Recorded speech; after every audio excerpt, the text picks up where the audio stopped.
Hey y'all, welcome to the Jump Off. I will let my first guest of the season introduce himself. He is amazing and talented, but I'll let him tell y'all about that. Amazing and talented. Oh, thank you. I'll take it. Hey everybody, my name is Jorelle Benjamin. I'm an actor, writer, friend. Pretty awesome. Who also has a bomb podcast. Like everybody else in LA. I don't have a podcast. But you have a dope show. You're right. Today I want to discuss the topic of setting boundaries for yourself. Through our conversation, there's something that I admire about Jorelle. He is able to set boundaries with the people that he interacts with, and that's not a concept that was even on my radar until I saw this post. So basically the post was saying that these are some indicators of if you have poor boundary setting abilities. If you hate letting people down, you feel a lot of guilt when taking care of yourself, you feel burned out, you say yes even when you don't want to, you agree with others to keep the peace, you give away too much of your time, you feel responsible for the happiness of others, you feel taken advantage of, you avoid speaking up when your feelings are hurt, and you struggle with making decisions. Now, if anyone has spoken with me for any length of time, at least 5 to 10 of those will come up in a conversation with me. I'll start with my first question here. When it comes to boundaries, what is your interpretation of that concept, or what does that mean to you? Wow, that's a good question. Boundaries to me is like something that needs to be in place. They need to be in place in order for you to be happy. You can't really be happy without setting structure to what is going to get you to your happiness. What makes you happy? What doesn't? And if that means that you have to set these boundaries with people and the way that you want that relationship to be, so be it. You have to put yourself first. I don't always have to overextend myself to people. You know, I don't always have to show up at every event. I don't always have to be always there. I think since I don't know who I am, or I have all these different versions of myself, I don't know which version to protect to set the boundaries for. You be different versions of yourself, but you're always bringing yourself with whatever version that you bring. But it's important to always be you. If you're not, that's already not setting a boundary. You're not allowing yourself to just be you. That's a boundary. I have to be me at all times. I don't need to be this person when I'm around this person, or this person when I'm around this person. I don't know who my base self is or who my core self is. I realize that I code switch with everyone that I'm around, and code switching is basically just changing up who you are to fit the environment. Because I do that so much, I don't know who my base self is. I don't even have boundaries for me to interact with me for. That brings me to my next question. So was there a specific incident that caused you to have to set the boundary? I had got really sick and ended up in the hospital a few years back.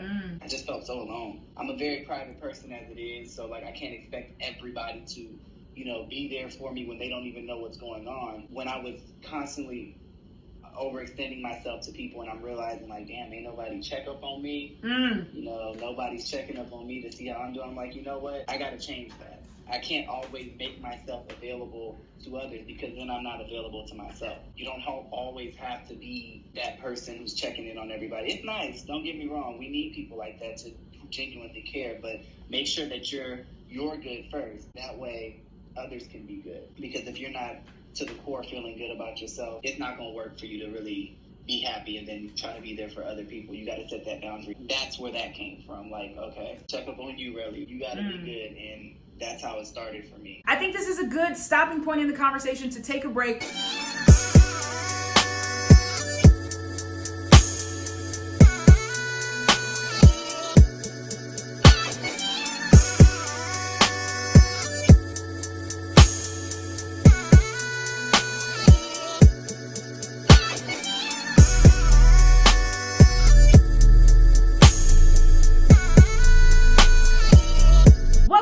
Jump off, y'all. So Jorelle, you did make a good point about checking in with yourself. Are there people that you feel you have to check in with yourself before you go interact with them? Or are there people where you feel like you can go to people to get recharged and you don't have to set boundaries for? Definitely a situation to where there's some people I can't deal with because my energy level isn't good, and I used to feel bad about that. Like, people will text me, and a lot of people text me asking me for advice, or, I'm not gonna lie, I don't always have the energy. That is something I'm still working on.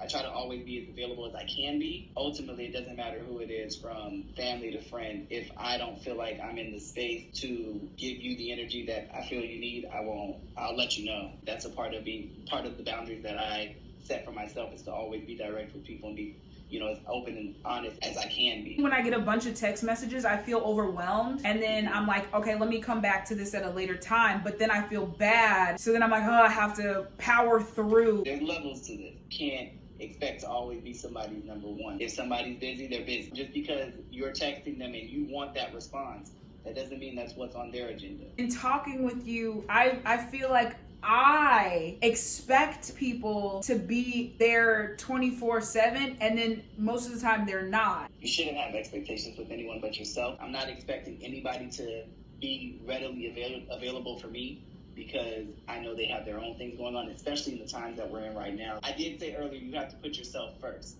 However, you can't expect to be first on everybody else's. You have to put yourself first. Whoever needs me, I put them first on my list before me. But I feel like I'm never in anybody's top 5. And that's because your expectations of others are extremely high. You need to be your top 5. You read that list again and then realize, honestly, these are the reasons why you're having trouble, because you won't let go of these things. You don't have to always be available to people. You are in your body 24/7. You can always be readily available for yourself. Like, I know how it feels to be alone and by yourself, because that's how I've lived my life, and I know I have to change that narrative, but I don't want anybody to ever feel like that. So I made it part of my life's mission to make sure that nobody feels alone, but I also realized I've forsaken myself in doing that. Putting me first, like, that is against everything that my being is. I think that's because you're thinking putting yourself first makes you a bad person. I know at the end of the day, I'll be okay. I don't know about everybody else. Is that really your burden to put on your shoulders? I don't know what other people are going through. I know what it's like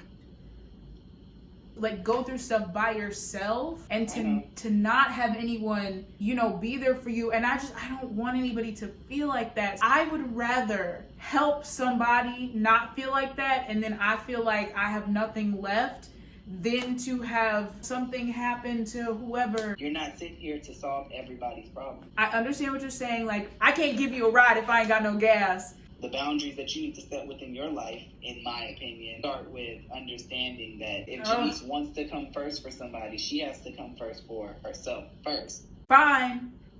It's what I'm working on this season. Well, thank you, Jorelle, for that moving conversation. But we have a new segment. It is called Off the Top. I have some cards here. They are filled with all these different questions. I'm gonna pick 3 at random. You have to just go off the top, okay? What are you passionate about and want to spend more time doing? I am very passionate about my art as far as my acting and my writing, and I want to be able to do that more, share that with you guys more, and spread the word of happiness, peace, and positivity. Which he does with his podcast, Jorelle Rants. Jorelle's Rants. Good. Anywhere you can listen to a podcast, check it out. It's not like your traditional podcast. If money was not an issue, how would you spend your time? Shopping and filming and laying on the beach. What would you do if you weren't afraid? Before, that answer would have been skydiving, but I did that last year. I'm someone who likes to conquer his fears. I'm terrified of snakes. I want to be able to hold a snake and not crap on myself. You lost me there. Life is too short to die with fears. Well, that's what the jump off is all about. So we'll definitely have to have you back on once you hold a snake, or we'll go with you to hold a snake. Thank you, Jorelle, for coming into the conversation, and we of course want to have you back. But make sure you follow at It's The Jump Off on Instagram. Follow the YouTube page here if you like this content. If you want to be on the show, let me know. Thank you so much for watching The Jump Off. We'll be back next week.